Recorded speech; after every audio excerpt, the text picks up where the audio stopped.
안녕하세요. 선물을 선물한 작가 김성희입니다.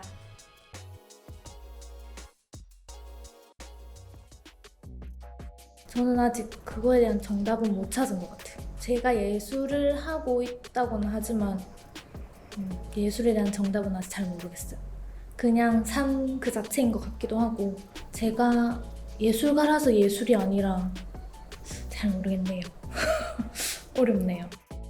예술을 해서 예술가가 아니라 그냥 사용한 언어인 거죠. 어떤 사람은 말에 능숙해서 말로 이렇게 다 생각을 표현하지만 또 어떤 사람은 또 글을 잘 써서 글로 생각을 표현하지만 이렇게 그림을 그리고 이렇게 이쪽 예술 분야를 또 종사하시는 분들은 그림이 그냥 하나의 언어인 것 같아요. 그래서 내가 말로 표현할 수 없는 거를 캔버스에 담아낼 수 있다고 생각해요.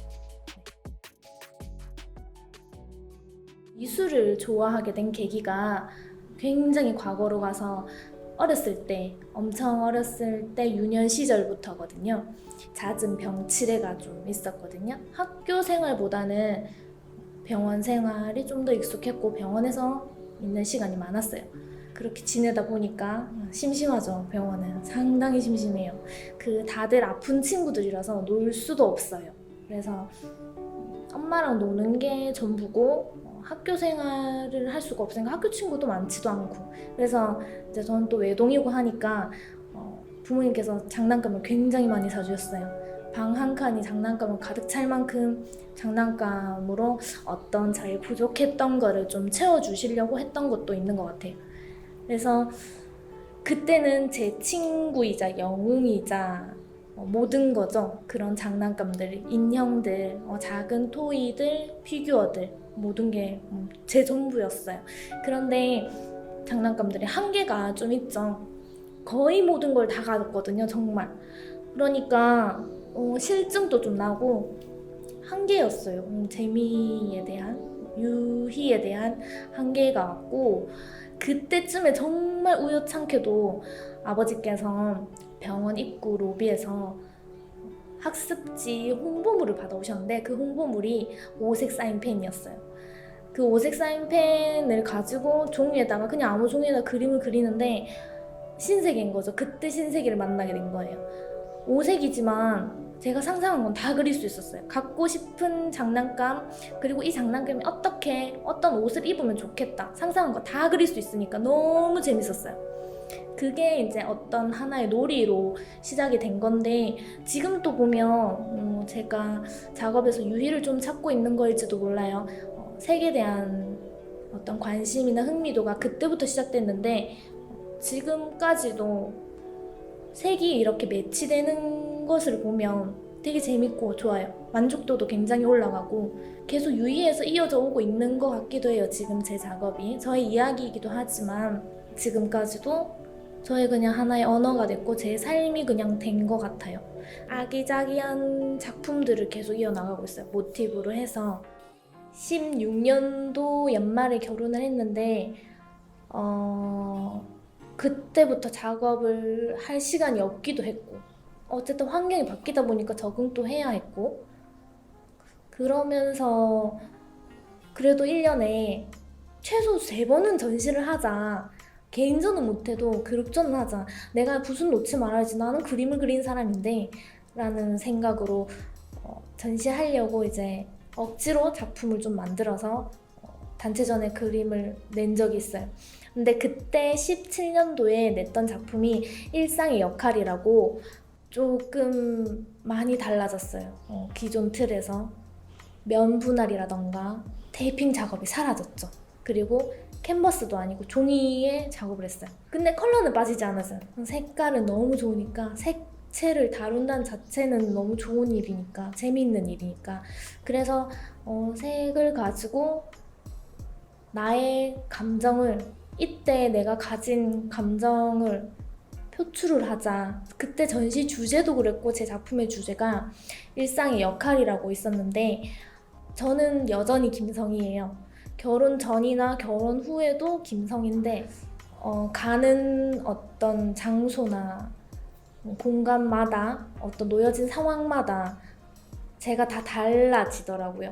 저의 역할이 달라지더라고요. 저는 그대로인데 거기서 이제 좀 혼란스러움과 감정의 변화들을 표출할 방법을 찾은 게 작업이었죠. 그래서 작업으로 드러낸 건데 종이 작업에 그때 내가 그냥 좀 화가 나니까 내가 답답하니까 블랙 컬러를 선택하는 거예요. 선택해서 블랙 컬러를 이렇게 그때의 떨림 그대로 손 떨림이 그대로 종이에 묻어날 수 있도록 작업을 좀 했죠. 좀 더 자유로운 작업을 했어요. 테이핑에서 벗어나서 그렇게 했는데 정말 마음에 안 들었어요. 또 한 번 큰 변화가 있었거든요. 18년도에 미국으로 가게 된 거예요. 향수병이랑 좀 우울증이 심하게 왔어요. 그래서 작업도 못하고 그렇게 그냥 있었는데 나중에 결국적으로 제가 또 찾을 수 있는 일은 그림이더라고요. 나의 이 답답함과 이 그리움을 작업으로 풀어내자, 담아내자, 어떻게든 말을 하고 해소를 해야 될 건데 내가 잘할 수 있는 거는 또 작업이다. 그래서 또 캔버스에 붓을 들었죠. 그때 다시 테이핑 작업이 나와요. 왜냐하면 테이핑 작업이 저의 만족도가 굉장히 높다 보니까 그렇게 표현을 했어요. 또 그때의 어떤 감성이 담긴 색으로 제가 매년 겨울마다 제주도를 갔었는데 그 해에는 제주도를 못 간 거죠. 동백꽃이 너무 보고 싶은 거예요. 그래서 동백꽃을 그렸죠.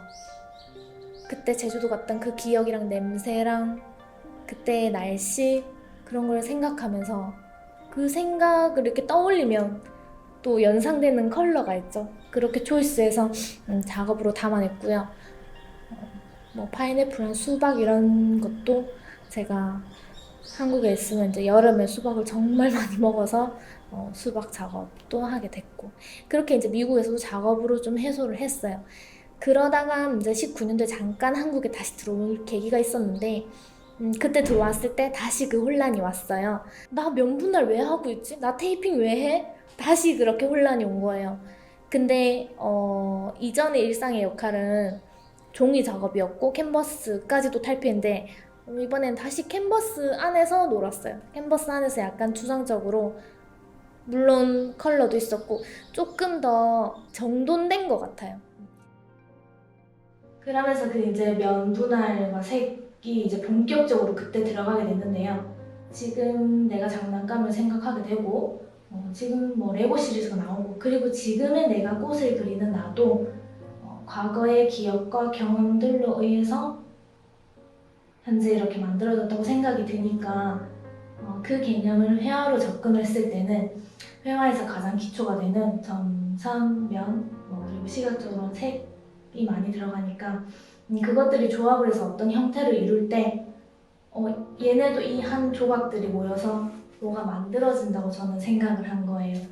제가 사실 의도한 건 그런 거예요. 그냥 그림을 보고 이 색감 이쁘다. 이거 보니까 뭐가 생각이 나네. 그 생각을 하니까 누가 생각이 나네. 선물 시리즈는 그렇게 접근을 하고 있어요. 현재 지금 연작인 거는 꽃 시리즈인데요. 선물 중에서도 선물 자체가 굉장히 서로 소중한 사람들끼리 주고받는 거잖아요. 꽃이라는 모티브를 잡은 이유는 꽃 자체도 굉장히 쉽게 주고받는 것 같아요. 물론 아무나한테 주진 않지만 쉽게 줄 수 있는 소재라고 생각을 해서 제가 선택을 해서 지금 캔버스에 담아내고 있는 거고요.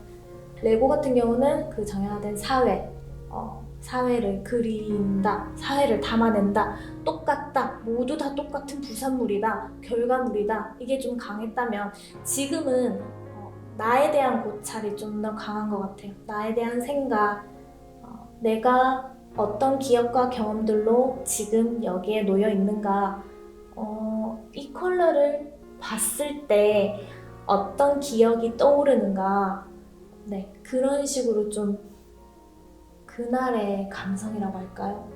그날의 감성들이 그때그때 좀 담기는 것 같아요.